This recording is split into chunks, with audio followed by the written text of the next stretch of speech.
Bon, il y en a plusieurs qui m'ont demandé comment faire un laser de ce genre, donc je vais vous montrer le tuto maintenant. Après, il ressemble à ça, mais vous inquiétez pas, là je vais l'ouvrir, je vais le démonter pour vous montrer comment faire les câblages. Mais la taille elle est comme ça, et le laser il est gros comme ça. Après là il y a deux piles avec le chargeur pour la pile, et il faut un petit bouton. Donc moi le bouton je l'ai foutu là, voilà. Donc là ce que j'ai fait, j'ai tout démonté. Donc là vous l'avez laser, il est comme ça, il est rond avec deux câbles. Et après, vous avez, bon là c'est rien, ça c'est juste du scotch pour le câble, rien. Après vous avez ça c'est le plus important pour pas que le laser il crame. Ça c'est un truc pour diminuer les courants qui fait passer du courant DC à courant CC. Donc le courant CC c'est un courant moins puissant, donc ça donne une puissance, ça réduit un peu plus les volts, donc à moins de volts, peut-être à 2 volts.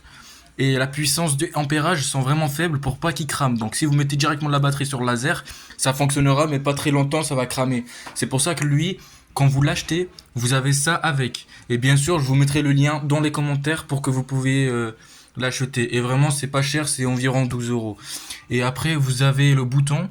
Donc ça, on l'accroche au bouton. Et après le bouton, vous avez un câble. Bon, moi, il s'est décroché parce que j'ai un peu trop tiré et j'ai pas de soudure pour faire.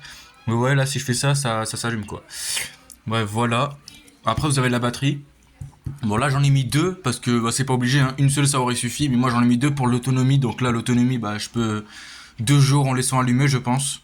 Et vous avez ça c'est le chargeur, ça s'appelle TP5046. Donc vous marquez sur AliExpress TP5046, c'est pas cher du tout, dans les 2 euros vous l'avez, et vous pouvez recharger n'importe quelle batterie, donc soit une batterie de puff, n'importe quoi, ça recharge en 1 ampère, donc ça suffit pour quoi que ce soit.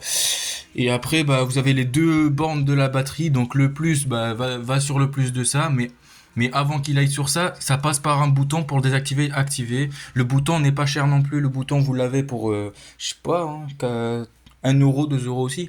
Et après, vous mettez le moins directement sur ça et directement sur ça, le plus aussi directement sur le chargeur.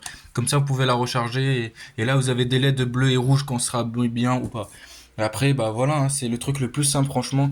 Et c'est la même chose pour les tasers. Donc, si vous voulez acheter un taser, c'est encore moins cher parce que ça, c'est 12 euros, mais un taser, c'est 4 euros. Donc voilà, mais c'est le même prototype. Le taser, il y a deux câbles, mais il n'y a juste pas besoin de ça.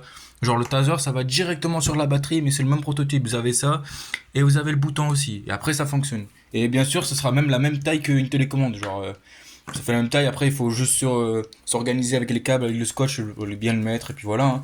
Mais si vous arrivez vraiment pas à le faire et que vous vous sentez pas capable, eh ben, vous m'ajoutez sur Snap, sur mon compte, il y a mon Snap, et puis je vous aiderai en appel vidéo à le faire sans problème.